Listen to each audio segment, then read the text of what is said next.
tarde, pessoal. A gente está em mais um dia da semana ciclo 7 e o tema de hoje é mobilidade. O objetivo é estimular o uso dos transportes alternativos, principalmente para diminuir a emissão de poluentes no nosso planeta. Então, quando a gente fala em comunidade de zoológicos e aquários, que tem como um dos pilares a conservação e, ao mesmo tempo, de mobilidade, a gente consegue pensar um pouquinho também em trânsito. E esse é o nosso assunto de hoje, o atropelamento de animais silvestres. Porque a mobilidade sustentável é um tema que pode ajudar e muito a proteger toda a nossa fauna no dia a dia.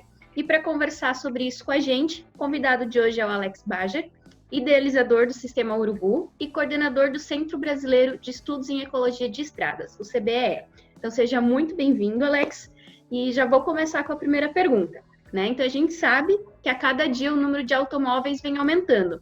Essa é uma necessidade da população atual para se locomover rapidamente, por grandes distâncias, mas, ao mesmo tempo, isso faz com que mais animais silvestres sejam atropelados.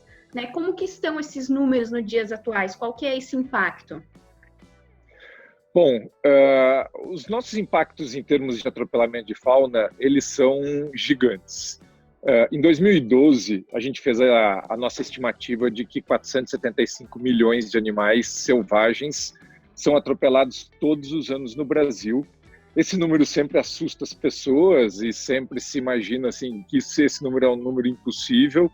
Contudo, várias das experiências que a gente tem feito de monitoramentos de estrada, o ano passado, por exemplo, entre 2018 e 2019, eu fiz uma expedição pelo Brasil que a gente rodou 30 mil quilômetros e com isso conseguimos perceber que as nossas estimativas estão certas. Durante a expedição a gente fez um monitoramento só de animais de médio e grande porte e vimos que com os números que nós encontramos, com as taxas que nós encontramos, esses números podem chegar a 5 milhões de animais de médio e grande porte sendo atropelados todos os anos no Brasil. O restante do número para chegar nos 475 milhões são de médios e pequenos, principalmente os nossos pequenos anfíbios, mas esses números realmente são assustadores e não mudam, porque, na verdade, a cada dia nós estamos abrindo novas estradas e comprando novos veículos. E todo mundo quer ter um carro em casa e todo mundo quer usar o carro nas estradas. E com isso a gente, por mais que a gente faça um esforço enorme e que precisa continuar sendo feito para que esses números não sejam ainda maiores, ele continua crescendo, na verdade. É uma pena, como você disse, é um número assustador, mas a gente sabe que é a realidade, por isso a gente vem trabalhando para que isso a gente possa minimizar esse impacto. E nesse sentido, qual que é o papel do Centro Brasileiro de Estudos em Ecologia de Estradas e do próprio Sistema Urubu dentro desse contexto? Bom, eu sempre divido isso em dois momentos, até 2012 e depois de 2012. Até 2012, nós atuávamos fazendo monitoramento de estrada em pequenos trechos, atuando com pesquisas mais locais. E quando fizemos a estimativa nacional desse impacto, nós percebemos que precisávamos atuar em nível nacional e pensamos de que forma que a gente poderia fazer isso. Um deles foi o desenvolvimento do Sistema Urubu, que acabou dando muito certo. Hoje a gente tem 26 mil usuários, estamos com uma base não só do Sistema Urubu, mas de uma infinidade de fontes que acabaram sendo incorporadas, que nos permite hoje ter uma base com mais de 200 mil registros de fauna em todo o território brasileiro e inclusive em outros lugares. E o centro se transformou, nós buscamos atuar muito, além da parte de pesquisa científica, na parte de políticas públicas. Então, a gente ajudou a articular projeto de lei, tanto em nível federal quanto em nível estadual.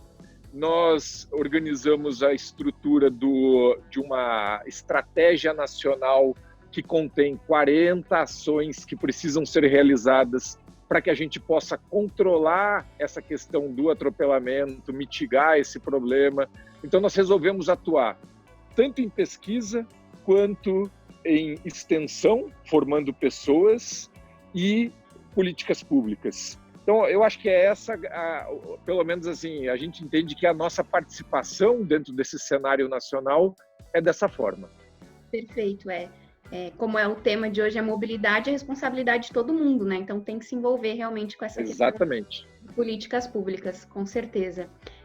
E isso me faz, pelo menos na minha impressão, né, parecer que às vezes, comparado com outros problemas ambientais que a gente tem hoje no Brasil e no mundo como um todo para os animais, que às vezes o impacto do atropelamento de animais selvagens, ele acaba não recebendo a mesma atenção que esses outros problemas ambientais. E qual que é a consequência dele não acabar recebendo essa mesma atenção?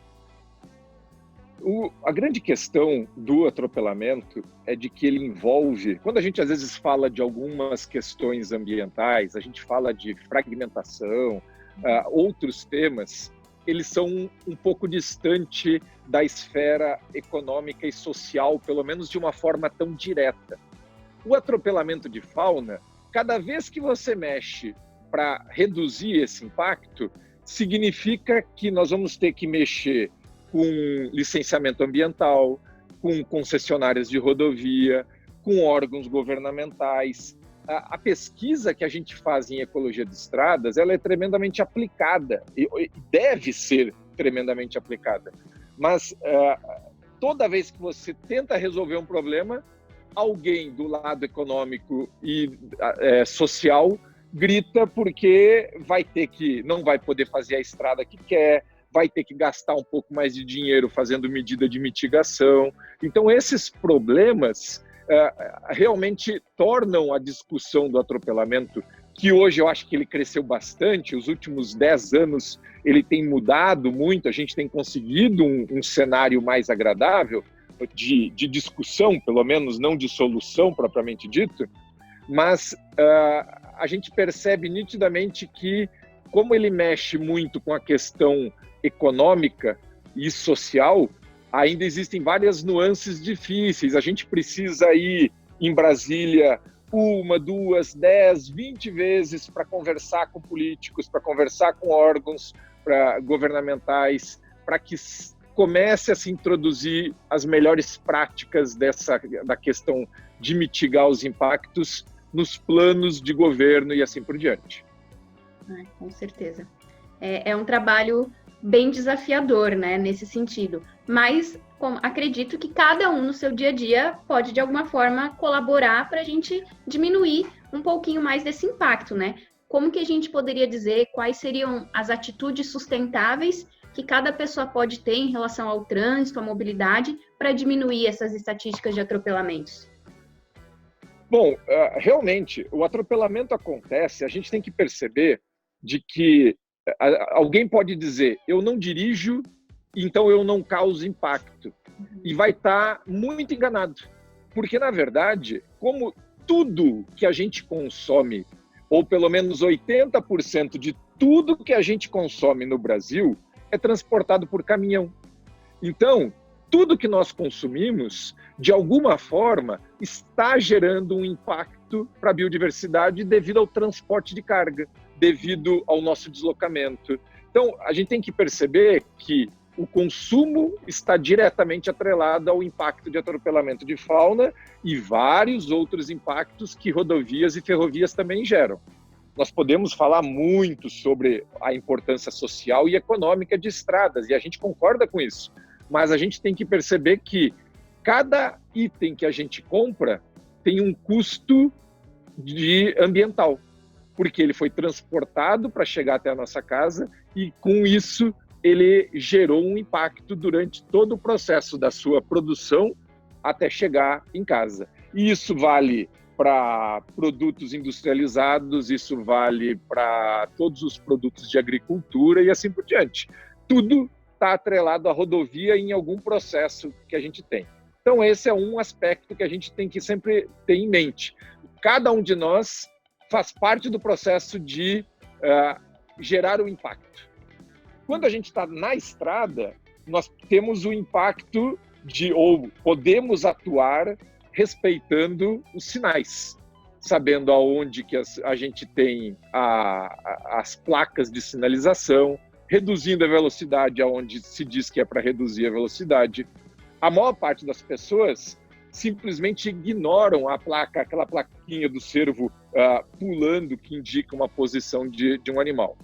Então, outras formas, contribuindo para, por exemplo, o próprio uso do sistema urubu, que hoje, com a nossa rede de pessoas que utilizam o sistema urubu, a gente consegue saber pontos críticos e ajudar governo, concessionárias e outros órgãos para mitigação desses impactos.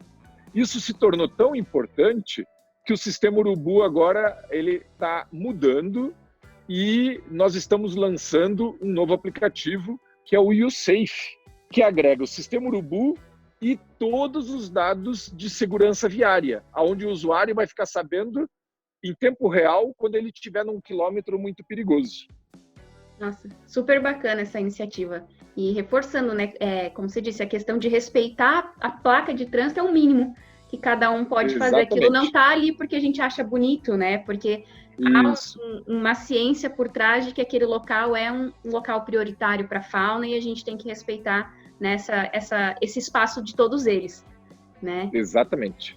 Então, com certeza, a gente se preocupar um pouquinho com a questão do atropelamento de fauna selvagem, da mobilidade, não significa que a gente deixe os outros problemas ambientais de lado, né? Porque a sustentabilidade é esse todo, como o próprio exemplo de que o nosso consumo afeta essa questão da mobilidade, porque esse produto ele tem que ser transportado de alguma forma. Então, a sustentabilidade é esse conjunto de atitudes que a gente tem para proteger toda a natureza.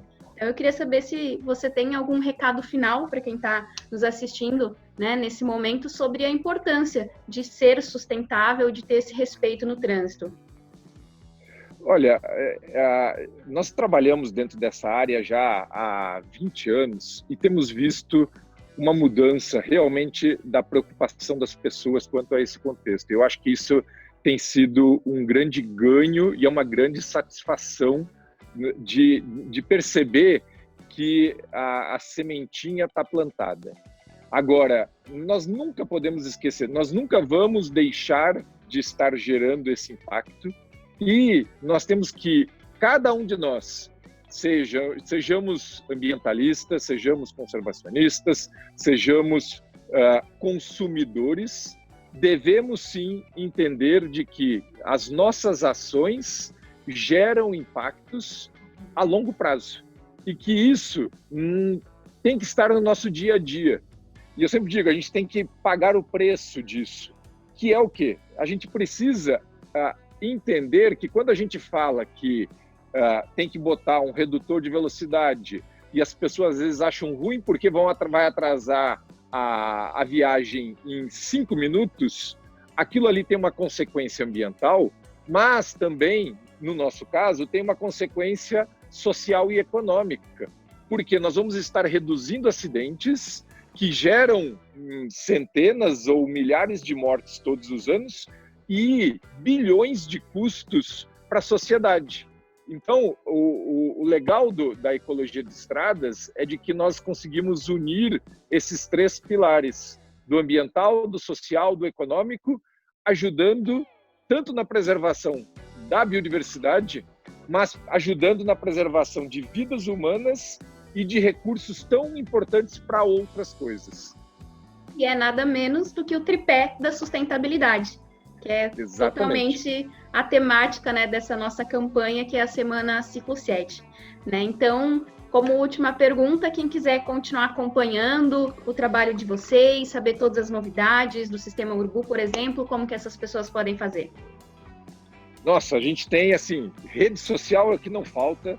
Nós temos no Instagram, nós temos uma página específica do Sistema Urubu, uma outra do YouSafe. Temos páginas mesmo, sites, sistemaurubu.com.br, soulsafe.com.br. O Centro Brasileiro tem uma, que é ecoestradas.com.br. Então, assim, é só nos procurar, botar lá atropelamento de animais, de alguma forma as pessoas vão chegar na gente. O aplicativo, o YouSafe, Nós fizemos um pré-lançamento no final do ano passado e ele deve ser lançado assim que a gente começar agora a voltar desse período de quarentena. Então, a gente espera que mais um mês e pouco, a gente esteja com ele no ar. Mas temos, para quem quer o lado mais científico, eu tenho um blog específico meu, onde a gente tem todos os artigos científicos, dissertação, teses e tudo mais. Então, o que não falta é material para se informar e para poder ajudar dentro dessa temática que é tão cativante e tão importante para a nossa sociedade. Com certeza, né? É maravilhoso, né? Então, agradeço muito você por ter topado conversar com a gente sobre essa temática, né? Que é muito importante quando a gente fala em conservação de fauna, que é um dos nossos grandes objetivos. E queria deixar aqui um recadinho final para quem está assistindo, né? Para todo mundo fazer a sua parte. Pode ajudar curtindo o vídeo, compartilhando, assim mais gente vai poder ouvir essa conversa, vai poder entender melhor sobre esse assunto, né? E pedir para continuar acompanhando, que amanhã a gente tem mais continuidade aqui da nossa semana Ciclo 7, tá bom? Então, tchau para todos e até amanhã. Tchau.